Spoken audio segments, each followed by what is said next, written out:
धर्मवीर शहर व शहर हद्दवाढ कर्मचारी संघटना सोलापूर यांच्या वतीने सोलापूर महानगरपालिकेतील नव्याने नियुक्त झालेल्या अधिकाऱ्यांचा महापौर विनायक कोंडाले यांच्या हस्ते सत्कार करण्यात आला।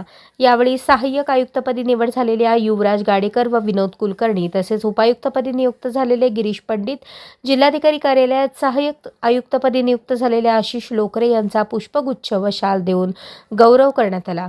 कार्यक्रमास उपमहापौर ज्ञानेश्वरी देवकर, सभागृह नेते नरेंद्र काळे, महापालिका आयुक्त डॉक्टर सचिन ओंबासे, माजी नगरसेवक गुरुशांत धुत्तरगावकर, उपायुक्त आशिष लोकरे, उपायुक्त सोनाली यादव, उपायुक्त गिरीश पंडित तसेच महापालिकेकडील अधिकारी, कर्मचारी आणि संघटनेचे पदाधिकारी मोठ्या संख्येने उपस्थित होते। यावेळी महापौर विनायक कोंडाले यांनी सत्कार मूर्तींना शुभेच्छा देताना सांगितले की नव्या जबाबदारीमुळे नागरिकाभिमुख प्रशासन अधिक सक्षम होईल। प्रामाणिकपणे, पारदर्शकतेने आणि लोकहिताला प्राधान्य देत काम केल्यास सोलापूर शहराच्या विकासाला निश्चितच गती मिळेल। नागरिकांना दर्जेदार व वेळेत सेवा उपलब्ध करून देण्यासाठी सर्व अधिकाऱ्यांनी समन्वयाने कार्य करावे असा विश्वास व्यक्त केला। महापालिका आयुक्त डॉक्टर सचिन ओंबासे यांनीही नियुक्त अधिकाऱ्यांचे अभिनंदन करताना नवीन जबाबदारी यशस्वीपणे पार पाडण्यासाठी शुभेच्छा दिल्या।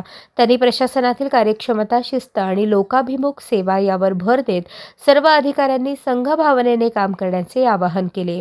कार्यक्रमाच्या प्रारंभी राहुल कुलकर्णी यांनी प्रास्ताविक करून कार्यक्रमामागील उद्देश स्पष्ट केला। सूत्रसंचालन गुरलिंग पुजारी यांनी केले। या सत्कार समारंभाचे आयोजन धर्मवीर शहर व शहर हद्दवाढ कर्मचारी संघटनेचे अध्यक्ष मल्लिकार्जुन हुंडजे, विशाल माने यांच्या नेतृत्वाखाली करण्यात आले। कार्यक्रम यशस्वी करण्यासाठी संघटनेच्या पदाधिकारी व सदस्यांनी विशेष परिश्रम घेतले।